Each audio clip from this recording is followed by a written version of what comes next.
A visual prosthesis, often referred to as a bionic eye, is an experimental visual device intended to restore functional vision in those suffering from partial or total blindness.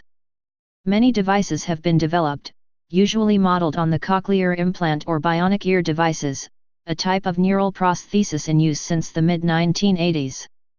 The idea of using electrical current, e.g., electrically stimulating the retina or the visual cortex, to provide sight dates back to the 18th century, discussed by Benjamin Franklin, Tiberius Cavallo, and Charles Leroy.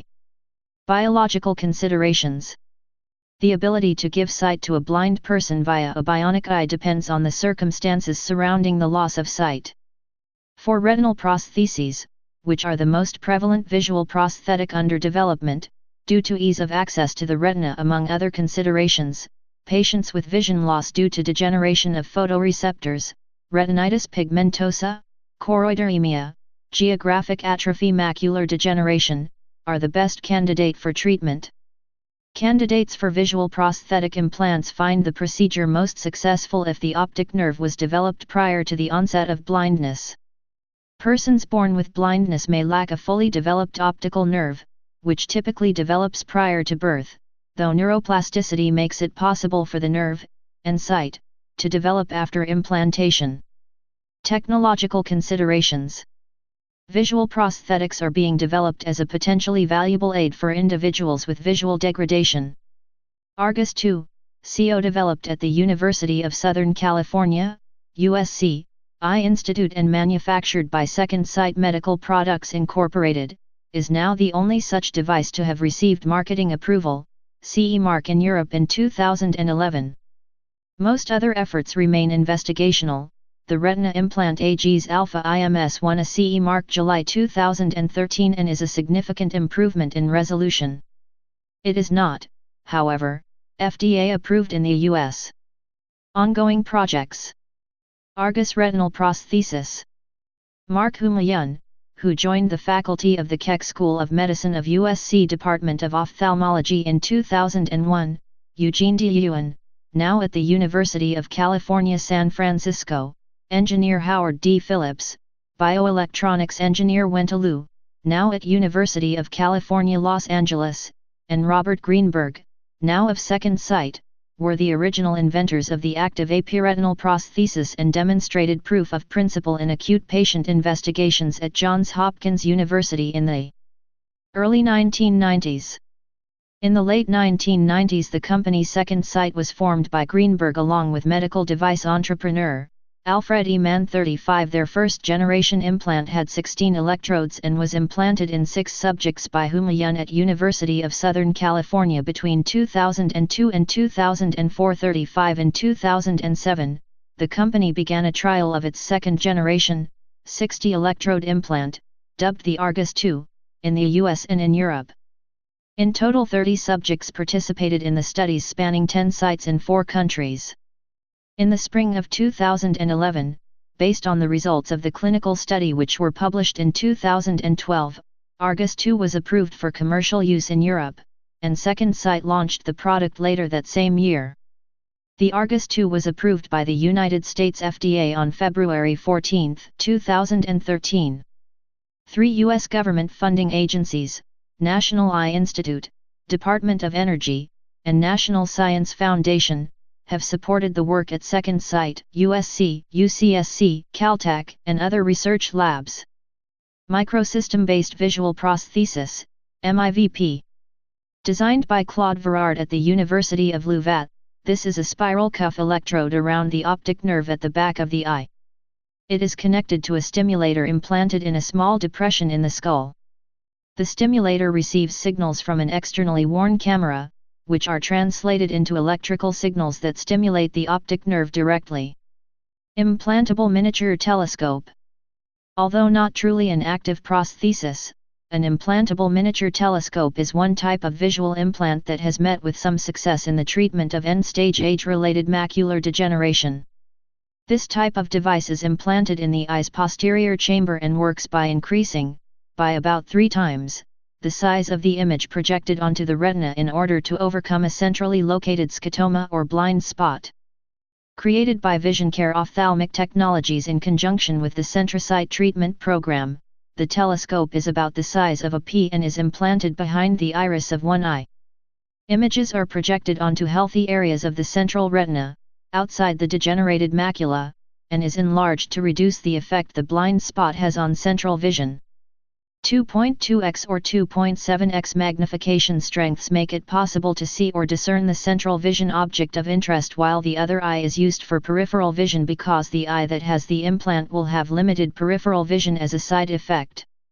Unlike a telescope which would be handheld, the implant moves with the eye, which is the main advantage. Patients using the device may however still need glasses for optimal vision and for close work. Before surgery, patients should first try out a handheld telescope to see if they would benefit from image enlargement. One of the main drawbacks is that it cannot be used for patients who have had cataract surgery, as the intraocular lens would obstruct insertion of the telescope. It also requires a large incision in the cornea to insert. Tübingen MPDA Project Alpha IMS. A southern German team led by the University Eye Hospital in Tübingen, was formed in 1995 by Eberhard Zierenner to develop a subretinal prosthesis. The chip is located behind the retina and utilizes microphotodiode arrays, MPDA, which collect incident light and transform it into electrical current, stimulating the retinal ganglion cells. As natural photoreceptors are far more efficient than photodiodes, visible light is not powerful enough to stimulate the MPDA. Therefore, an external power supply is used to enhance the stimulation current. The German team commenced in vivo experiments in 2000, when evoked cortical potentials were measured from Yucatan micropigs and rabbits. At 14 months post-implantation, the implant and retina surrounding it were examined and there were no noticeable changes to anatomical integrity. The implants were successful in producing evoked cortical potentials in half of the animals tested. The thresholds identified in this study were similar to those required in epiretinal stimulation. The latest reports from this group concern the results of a clinical pilot study on 11 participants suffering from RP. Some blind patients were able to read letters, recognize unknown objects, localize a plate, a cup, and cutlery. The results were to be presented in detail in 2011 in the Proceedings of the Royal Society B. In 2010, a new multi-center study has been started using a fully implantable device with 1,500 electrodes Alpha IMS, produced by Retina Implant AG, Reutlingen, Germany, 10 patients included so far. First results have been presented at ARVO 2011. The first UK implantations took place in March 2012 and were led by Robert McLaren at the University of Oxford and Tim Jackson at King's College Hospital in London. David Wong also implanted the Tübingen device in a patient in Hong Kong. In all cases, previously blind patients had some degree of sight restored, confirming that despite the complexity of surgery, the device can be implanted successfully at other specialist centers around the world. Harvard/MIT Retinal Implant. Joseph Rizzo and John Wyatt at the Massachusetts Eye and Ear Infirmary and MIT began researching the feasibility of a retinal prosthesis in 1989, and performed a number of proof-of-concept epiretinal stimulation trials on blind volunteers between 1998 and 2000. They have since developed a subretinal stimulator, an array of electrodes, that is placed beneath the retina in the subretinal space and receives image signals beamed from a camera mounted on a pair of glasses. The stimulator chip decodes the picture information beamed from the camera and stimulates retinal ganglion cells accordingly. Their second-generation prosthesis collects data and sends it to the implant through RF fields from transmitter coils that are mounted on the glasses. A secondary receiver coil is sutured around the iris. Artificial silicon retina, ASR. The brothers Alan Chow and Vincent Chow have developed a microchip containing 3,500 photodiodes, which detect light and convert it into electrical impulses, which stimulate healthy retinal ganglion cells. The ASR requires no externally worn devices. The original Optobionics Corp stopped operations, but Chow acquired the Optobionics name, the ASR implants, and will be reorganizing a new company under the same name. The ASR microchip is a 2 mm in diameter silicon chip, Same concept as computer chips, containing 5,000 microscopic solar cells called microphotodiodes that each have their own stimulating electrode. Photovoltaic retinal prosthesis. Daniel Palanker and his group at Stanford University have developed a photovoltaic system for visual prosthesis that includes a subretinal photodiode array and an infrared image projection system mounted on video goggles. Information from the video camera is processed in a pocket PC and displayed on pulsed near-infrared, IR, 859-15 nm, video goggles. IR image is projected onto the retina via natural eye optics, and activates photodiodes in the subretinal implant that convert light into pulsed biphasic electric current in each pixel. Charge injection can be further increased using a common bias voltage provided by a radio frequency-driven implantable power supply. Proximity between electrodes and neural cells necessary for high-resolution stimulation can be achieved utilizing the effect of retinal migration. Bionic Vision Australia. An Australian team led by Professor Anthony Burkett is developing 2 retinal prostheses. The wide-view device combines novel technologies with materials that have been successfully used in other clinical implants. This approach incorporates a microchip with 98 stimulating electrodes and aims to provide increased mobility for patients to help them move safely in their environment. This implant will be placed in the suprachoroidal space. Researchers expect the first patient tests to begin with this device in 2013. The Bionic Vision Australia Consortium is concurrently developing the High Acuity device, which incorporates a number of new technologies to bring together a microchip and an implant with 1024 electrodes. The device aims to provide functional central vision to assist with tasks such as face recognition and reading large print. This high acuity implant will be inserted epiretinally. Patient tests are planned for this device in 2014 once preclinical testing has been completed. Patients with retinitis pigmentosa will be the first to participate in the studies, followed by age-related macular degeneration. Each prototype consists of a camera, attached to a pair of glasses which sends the signal to the implanted microchip, where it is converted into electrical impulses to stimulate the remaining healthy neurons in the retina. This information is then passed on to the optic nerve and the vision processing centers of the brain.